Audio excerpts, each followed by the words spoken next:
Предстои ви да се срещнете с един поет, който ще изрисува пред вас своя портрет.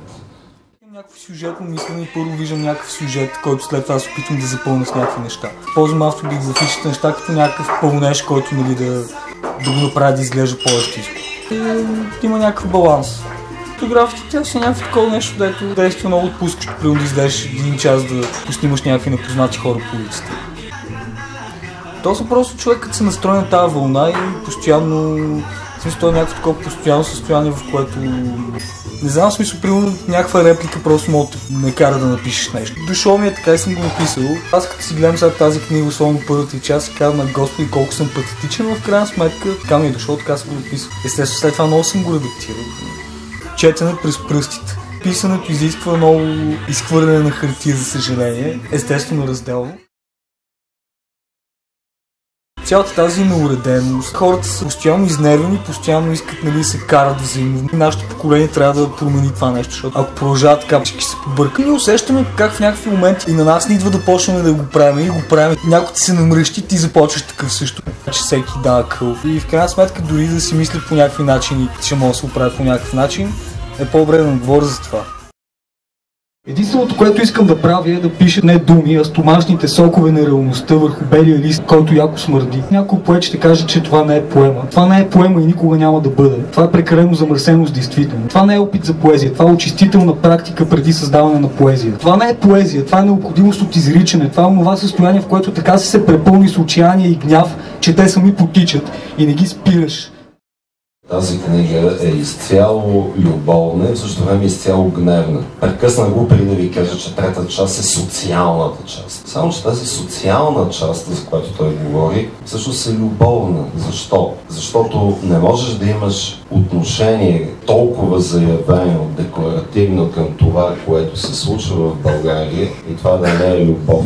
Значи ти не можеш да се гневиш на гадните неща, които се случват, ако ти не обичаш хора. Така че за мен, ако аз трябва да правя анализа, директно ще обърна нещата, ще ви кажа, че тази трета част, социалната, декларативната, изказана в изключително изчистен вид. За това какво се случва тук хора, никой не е изредил с думи прости, без метафор, без някакви препарционни неща. Никой не е направил толкова кристален анализ на това, което става.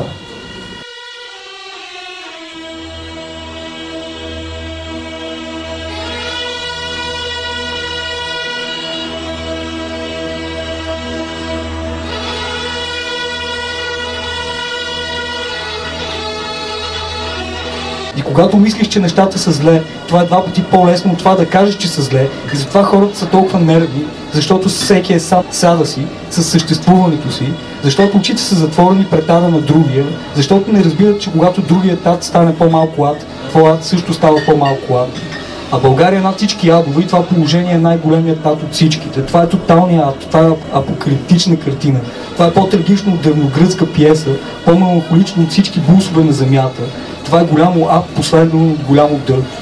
България е над всичко и всички. България е над своите деца, тя ги оставя в люлките на животите им без да ги люлее. България е над своите старци и старици, над старейшините си, тя бавно доизмуква живота им в опит да ги довърши.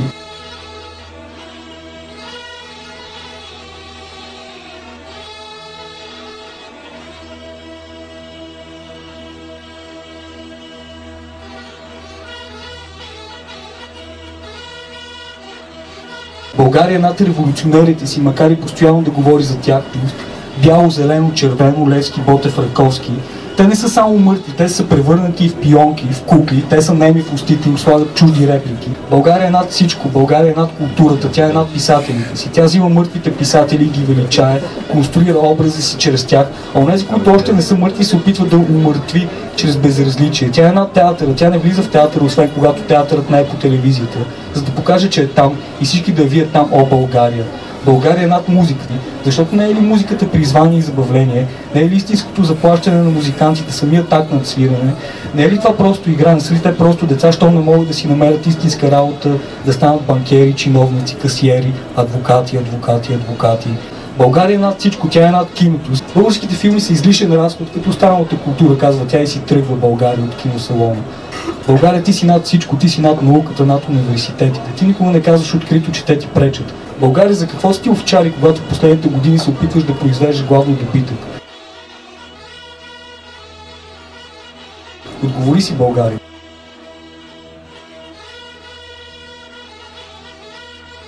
Ти над здравеопазването, ти над болниците, над линейките, над морги, над мъртъвците си. Ти гледаш на всеки умрял като на една грижа по-малко, на блажено отдъхване. Един живот по-малко, една пенсия по-малко. Един живот по-малко, една заплата по-малко.